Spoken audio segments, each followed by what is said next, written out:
factors, if you ask me. One is the world, the power equation in the world is changing a lot. The world needs India today much more than perhaps India needs the world. Number two, the race of technology. And we are in a situation where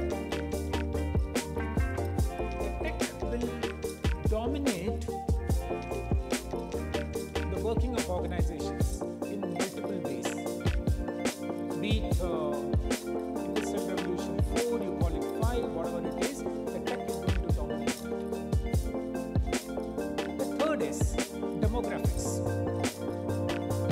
Here again, there's a critical point where India is at an advantage or challenge. That's something that we have. And the fourth is the enormous focus on greening and ecology and environment. All these four factors, what it does is, it creates a position and an opportunity for India to be a dominant global power. And but for, say, Pakistan and probably Canada now, everybody recognizes it. What does it mean in terms of people?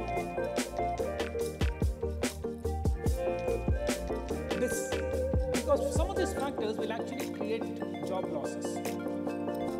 And according to a study which says about 30% of the jobs that are currently being done will not exist or need not exist, say, 5 years from now. So can we manage the demographic bulge? And here, HR fraternity at a micro level, at an organization level, and at a macro level, at a society level, has a critical role. And mind you, one great learning from history is that history tells us that things that have never happened in the past will always happen in the future. And we don't have an idea of what will happen.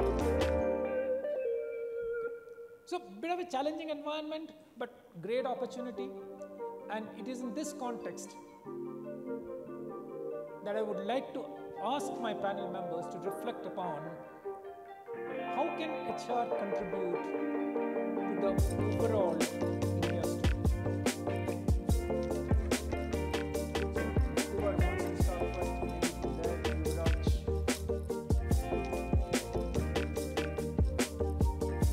So when I requested Prasanth you to sit on the side, that side, it didn't mean that you start from here. I think thank you, Business World people, and thanks to the organizing committee for inviting for this interesting conversation. Prasanth, great to have you here as a moderator, though at the 11th hour, but I think it will be interesting to answer your questions and deliberate with you. You know, if I look at HR and whenever I think of how HR is contributing to the business and economy and the country overall, I think it's important to get some historical perspective how things have been in the country when it comes to HR. And before I talk about that, it's important to leave this rider that unless HR moves along with the time, it will not be able to contribute to the, forget about country, even to the economy and to the organization which it's trying to support. If you look at the overall way things have moved, go to pre-independence era when we talk about human resource. Our earliest statute and legislations came in 1890 or 1890 or something like that. 1900, early 1900, something else came in. Post-independence, you had a plethora of labor laws which got enacted with the independent India. And how was the concept? What were they aiming for? They were aiming for the context of that time. If you look at all the legislations and the way HR was evolving, it was more to look at master-servant relationship, which was at that point of time very, very prevalent, and it was all aimed to ensure that operation of the people who are working, operation or other contribution of the people who are working for the organizations, if they are not heard, how can they really be protected? And that is how the whole legislations and statutes started coming in. This all continued for long, long time, 1970, 1980, when we also saw education on the other side really getting improved, wherein the IMs came in and the management education in the country started doing well.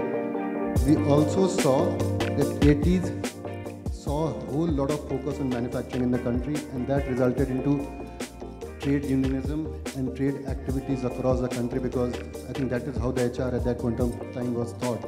And everybody, like many senior folks, will still talk about labor laws, and they say that people who have not done the shop floor HR will not be a successful HR professional in the future, because the mindset which comes from is the context of 80s, early 80s. 90s, you come with a liberalization driven by Narasimha Rao and Manmohan Singh, and that's the time when you start seeing the best practices coming from the multinationals in the country. And that's the time the discussions around diversity and inclusion, discussions around environment protection, discussion about social impact, doing things beyond your area of work started happening. And now when we look at, I think when you have three areas seriously impacted: one, regulations and the government's policies around industrialization and the economy; second, focus on education, wherein earlier there used to be 10 or 15 management campuses. Now you have management campuses which are across the country. There will be around 3,000. In Delhi NCR itself, there will be 100 management institutions imparting education. And third, also the generation. So if you look at the troika of government, education, and the generation, I think all these three are important elements of how HR is supposed to be looked at by the professional like us. Going back again, just as a brief, from the time of family-run businesses, wherein the loyalty and long-term working of the individuals was supposed to be the hallmark, to the current situation when you are looking at people attriting within 1 year, 1.5 years, and organizations talking about meritocracy as a part of their overall philosophy of managing talent, we have traveled a lot. And when we have traveled a lot, only one thing remains common as a thread, is that HR in the country has tried to keep pace with the developments across all the sector. What needs to be done in future, going forward, is something what we can further discuss, but I think that this is how the evolution has happened. And moot point is that unless we are in tune with the reality and the context of the country and the organization, we won't be able to really create an impact. That's what I'll say in the initial phase. Thank you, Raj. I think it's very relevant, and HR has tried to keep pace with what's happening. So that leads to the next question, Gautam. And we are seeing a generational shift as far as the workforce profile is concerned. So when you answer this question, how does HR evolve with India? Please also enlighten us about how does HR make an organization ready for the change next? Sometimes do not really want to work. For you and me, when we started our college or finished our college some years back, of course that was, we wanted to work. Our first interest was to work. Today's generation, they don't want to work. They want to pursue their hobby. And it's going to increase that. Call it positive, negative, I'm not getting into that. The fact is that that's the generation we need. So how does HR prepare in India, an organization for that generation? Business world inviting us. Interesting topic. Prasanth, to me, I look at it very differently. Okay. I go back to my textbook and it talks about mass hierarchy of needs. And what just Yuvaraj said, that how as in India has evolved over the years, and we've actually become we are becoming a developing country.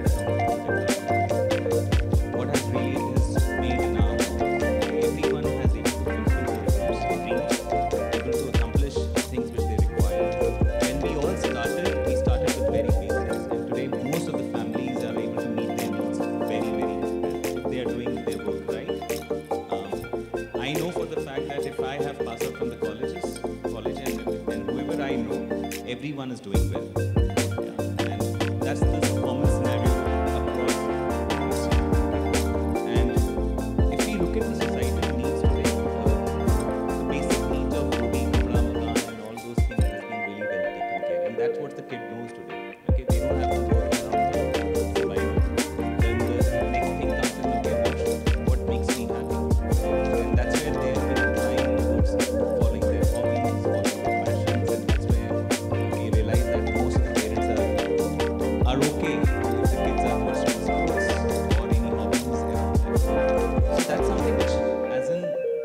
parent or as a society, we have accepted that as a fact. So it's no more where any today Gen Z or Gen Alpha, Beta, whoever people are gonna be coming, okay, they're gonna be worrying about what role or what job they will be doing.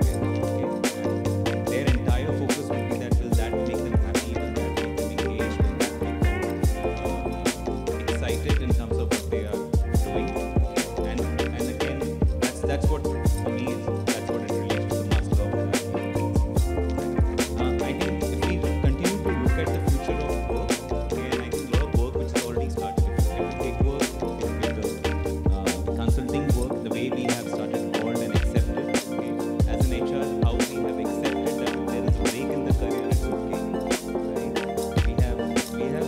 We have reformed a lot of policies, processes, and where we are allowing individuals to take sabbatical from their work, let them pursue their hobbies, studies, or anything which they want, or look after their parents and do their entrepreneur stint, whatever it is, right? I think that's how things are getting evolved, and rightly said by Yuvaraj that we have evolved, and yes, the success would be that how we continue to predict and adapt new future, and looking to a future, I think that will define the success, okay? And as an HR, we are not anymore a transactional role. I think as an HR, how can we continue to add value to the business? I think that is going to decide the success of the economy and the organization across. Yeah, so that's from my side. Interesting, thank you. And you know, I just wanted to, today morning when I was coming, I read this newspaper report that TCS, which said that 75% of the people will be working from home. During COVID, that was a statement. Today actually has called back the people and said that you need to start working from office 5 days a week.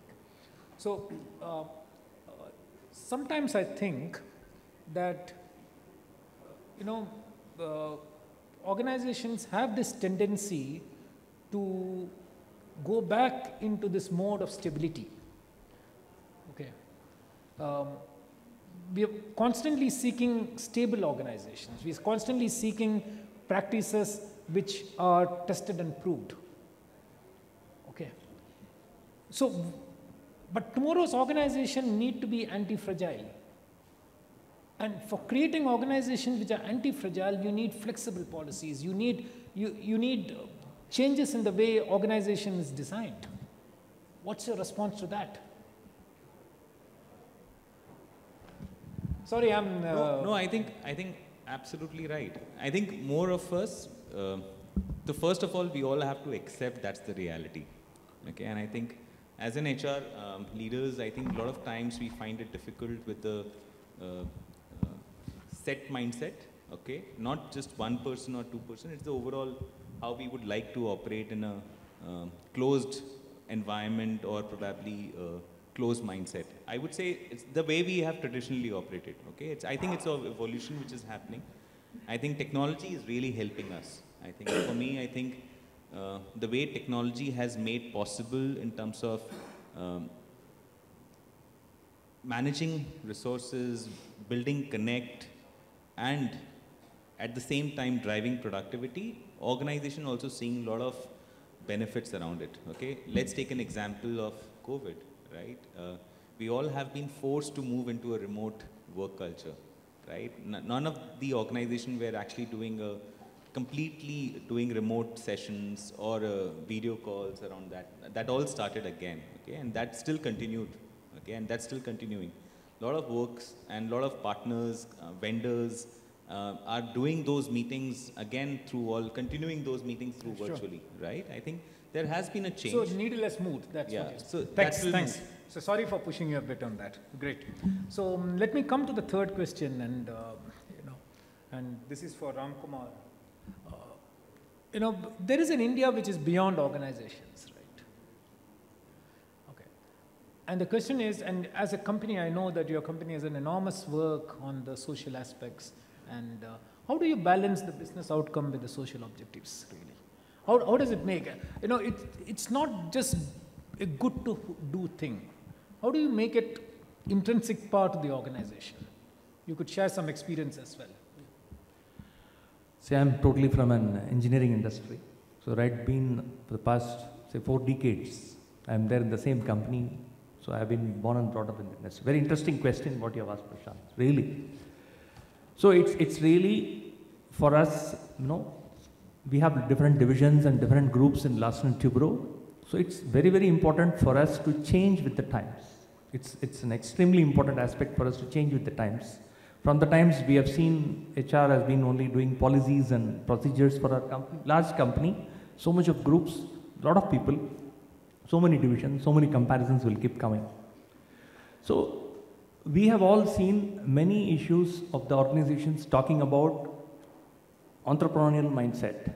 So it was very interesting when I was also telling the Dean of SP Jain today that we have all heard about entrepreneurial mindset, but we are talking about a wise mindset today. So we have been talking about all those issues because Larsen and Toubro is one company which has been, it's like a barometer of India's infrastructure. So as and when the India's globalization took place, as Yuvaraj told, in fact, the maximum demand pace was with a company like ours because we outpace with ourselves. That's how we have so much of demand. So it has been really an interesting phase for us from 90s to 2000 when the IT wave took over. So when most of the people, engineering colleges were joining IT, we were finding it difficult to attract the talent to engineering industry like ours. So what happened, that is the time actually the real transformation took place for all of us also realizing that engineers are not up for grabs for a company like L&T. So we had to dig deep.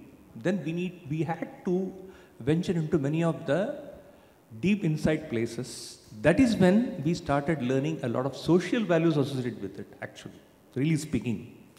So the 2000s actually really saw a transformation for all of our leaders like us, wherein we were assumed to have that we are going to have people, we are not going to have an issue on that. Then the IT wave came, then again it came back when there was a recession in the IT. Then we started again having another feeling that, okay, now we are okay. Now we are getting back a lot of people at our own pace, at our own demand, we can get through. Then again came a huge change in the infrastructure, a leap in India. A lot of technologies have started coming in. So when a lot of technologies started coming in, our collaborations with the international people have started rising. So today, if you see in the last 10 years, the amount of technical collaborations and technology collaborations where we have engaged with is completely, totally enormous. You can say around 50% of our revenues now today come from international arena when compared to domestic. And you can see so much of changes. The way how the railway industry has changed also in the last 10 years, you can say. How much of metros have moved again.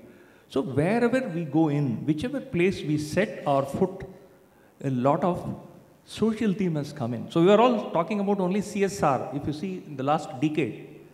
But the present decade talks about ESG. So the total, our complete, our sustainability report also talks about ESG. Our annual report now today talks with reference to ESG only. So a lot of emphasis is being happening on mostly on these models rather than on the business models. Today, that's why the whole game has changed for us. If you see the intake of people, what we take also has also changed. Because of this particular reason, 1/3 of our engineering trainees, what we have taken is all women. So we attach so much of importance to all these issues today in the modern moving world, moving from an economic model to moving to an ESG model. So I think that's my answer. What I would like to say to your question. In fact, I'll just add to that, the funds, when they invest, there's a 20% index on companies which are practicing ESG practice. So there's a 20% more they will invest if they find that the company is actually adopting ESG norms. Absolutely. Fantastic. Okay, so that brings me to the next question, and which is to Indrani. Thank you, Indrani, for being part of the panel. And my question is that you're part of a large company like Allcargo. How do you decide the practices in HR? Do you adopt the best practices? How do you identify the best practices? Or do you create practices which are relevant in the Indian context? Thank you, Prasanth, for this question. And it is just like a very easy thing for me to answer. But before that, I think I would like to thank Business World for having us here. But I would also like to thank the lovely audience. It's a weekend, Saturday, full day you are here, and that too a long weekend. Really, it required a lot of effort for all of you to come here and listen to us. So thank you very much from the bottom of my heart. Coming to your question, I think you set the tone very correctly when you said that India very soon is going to become the third largest economy, etc., etc. And I was going through some numbers. I was amazed to see that almost every fifth Indian, every fifth person in the world is an Indian. From a population point of view. So I think we have everything that would make us great again. And I don't see any reason why we should not be topping the charts very soon. 3 years, 4 years, 5 years. I'm not putting any marks or any years there, but I think it is very much possible. Because you have asked me about the question about how do I set my practices, whether I adopt global practices. The answer is yes and no, because my organization is spread across 150 countries, around 300 offices. I have all the regional offices across the globe, so it is very important for me to have processes and practices which is actually adopted and accepted by the whole world.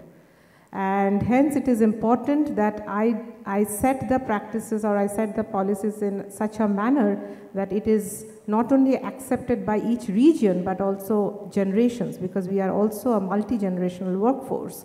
And where we have the Gen Zs and we have the baby boomers, we have people who have retired and stayed with us as a retainers, and hence it is important for me to attract, retain and engage them. But before I go there, I think one thing that is very important for us is to have the credibility of the human resource department, because that's what we are also discussing, that as a human resource department, how do we contribute to the national economy and the national growth. But my thoughts on that is little bit different. I feel that it is too much on the human resource department to have this responsibility thrusted on the human resource department to contribute to the national economy only, because I feel human resource responsibility is for everybody. You cannot have just one department responsible for the entire organization's growth. It is just like if your child is having a problem, you don't go to your neighbor and say, hey, my daughter is not studying, can you help? If my child is not working, I will be sitting with my child and try to understand what is it that needs to be done to engage her and develop. And hence, I might be making a very, very controversial statement, but Professor said about the paradoxical mindset, and my paradoxical mindset is actually pushing me to ask this question to this group, that is HR very different from the rest of the organization, and is it really necessary to make HR only responsible for the growth, the retention and the attraction, development, etc., etc., that too for the national economy? Is it not too big an ask for an HR? Don't you think the CEOs and the IT professionals and the finance professionals, the marketing professionals, everybody should come together for the growth? Because at the end of the day, it's your team. The processes and the practices that are designed by HR, if the HR is not having a sit at the board, or if the HR is not working closely with the CEO and the business, then they will be designing some processes and practices which would be completely from the ivory tower and might not have any correlation with whatsoever is happening on the real ground. So my answer is to your thing is that I'm not telling that HR should be dissolved, but I am definitely telling that HR should be totally in sync with business and design the processes and practices, whether it is for the national practice or at a global practice. It has to have the sync and the buy-in of all the stakeholders, the CXOs, and even all the generations. I might be designing something for the top level CXOs and might be ignoring the Gen Zs. What will happen? It will not work. So my quick response to that is that it's a great opportunity for HR people, and HR should get dissolved if it is called human resources. the moment we term it as human possibilities, I think HR has got a huge possibility. How about human capital? That totally changes the perspective from a resource to a capital. We will debate. We'll have the debate later. That's also very interesting. But okay, in interest of time, I'll go to the next question. Sure. Because, yeah, but interesting. Good. Thank you, Indrani. I come to Ashish, and my question is actually taking forward from what she said. How do you, one of the elements of building credibility of HR function is to ensure or enhance or enable collaboration across the organization. And also think about when you're talking about Indian multinationals, right? How do you define the culture of the organization? What should be the culture? Should it be an Indian culture? Should it be an organization culture? What should prevail and what should be less dominant? Thank you. Good question. So before that, I'll start by first of all thanking Business World. When I saw this topic, right, it really caught my fancy because it really changes the paradigm of HR. It brings HR to like building nation, building something more than just what HR is perhaps generally was known for. So thanks Business World for that. Ideally, if you would have looked 5 years before, a nation building discussion would generally be done by bureaucrats or CEOs. But this is a good change to see HR actually getting into that conversation. Where I'll take the leeway to the second question, Prasanth. And so coming to your question, I was actually with my son yesterday, and he said, "Hey, Papa, आप करते क्या हो? मतलब आप office जाते हो, आते हो, 14-15 घंटा you are busy, but what do you actually do?" And it was actually a thought-provoking thing to actually explain that what do you do which actually makes a difference to the business or to the output that you bring. I'll just take a step back, which had always had a profound experience, at least a profound impact on me, was when I, from my college, joined Shaw Wallace. So there's a liquor company. Or the first day I still remember, so I thought I'm an HR management trainee, so I'll be posted in one of the HR offices, policies, likhunga, banaunga. So I went there and my CHRO said, yaar, aap logo ko for next 2 months, you have to go to the field and start selling. And few of us were zapped, boss, what is this? You know, we never thought we have to do this. But that 2 months of experience when you were actually selling those liquor bottles going around the city, change your perspective about how and why understanding business is most critical for HR. Because till you don't understand what the first guy on the floor does, you will never be able to create value. Second, you will never be able to drive value when you sit with your CEOs. So coming to this, the other part, right, Prasanth, I mean, literally, if you look at everyday India is really changing, every facet of it. The way we behave, the way we consume, the way we spend, the way our societal norms, everything has changed rapidly and will perhaps change even more rapidly with maybe a 1 billion middle class population by 2040. That will predominantly change everything the way we do today. And HR or any other function will not be secluded from that. So what really makes sense is when you start creating your culture today, you create a culture for future, you create a culture for tomorrow, which is actually looking and understanding what will change tomorrow. So what will change tomorrow is maybe your 100% of workforce will not be FTs. You will have a workforce which could be 50% FTs, 25% contractors, gig workers. If you have that, what kind of employment contracts make sense? Will people really buy in for long years of work? I don't know. People may not buy in for long years of work. They might work for a purpose of the work that they sign in. So how do you really define the purpose of your organization becomes super, super important. Very good. Very true. The third important part is, what will the next generation look at? I mean, Gautam was talking about it. They will no longer look at things from the mentality of scarcity, right? Like we were when perhaps going in, India was scarce. I mean, getting a job was difficult. I thought I'm lucky that I naukri mil gayi, right? So I mean, many of us were like that landing a job was like the biggest event. But that no longer is. And they look at experience, and certain things are super important to them, that what are you doing for environment? Is your organization really creates a culture of respect, inclusivity? Does it create that culture where people are able to speak without being hierarchical? Those things will become very, very important because no longer will money be the only driver. Other important thing that will come in is that how do you help the employee enjoy every facet of life? The well-being no longer just being a textbook well-being of not 5 or 2 days a work week kind of a thing, but how do you build in well-being in everyday work, right? That how do you people ensure that they enjoy their work, how they ensure the creative juices are highest when they're working. That's, I think, to me, will create the new India, the proud India, very and a great India.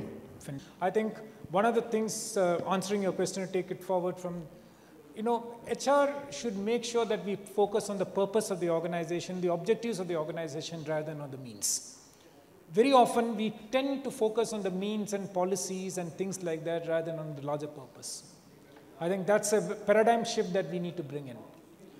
At a larger level, at a topic of evolution of India, I think there are 3 I's, I. Now, I'm also talking about dot. So I. There are 3 things that we need to do in India. 1, we need to create innovation at scale. And DPG, digital public good, is a classic example of how innovation can be created at scale. The second I stands for identity. Can we enhance the national identity and give room for individual identity? So identity is another I that the HR folks should focus on. And third is, how do we create impact? Impact at the global level. And that's where the Indian multinational, the concept of Indian multinational, what's the form and color of the Indian multinational comes in. So, the 3 I's to me are very critical tools, 3, cornerstones of how HR can move from this level to the next. I'll end by saying that there's a great opportunity. There's a great opportunity in front of each one of us individually, collectively, and as a society. And let me, recall a sloka from Bhagavad Gita which says, Yadida chiratri shrestha saddhateva itaro jana sayat pramanam kurte lokas tad anvartate, which means the leaders are those who take the path which others don't follow. So here we have a great opportunity. All of us can take that route and make sure that HR contributes to the evolution of India and make India third, the second largest economy in the world by 2047. Thank you. God bless. Thank you.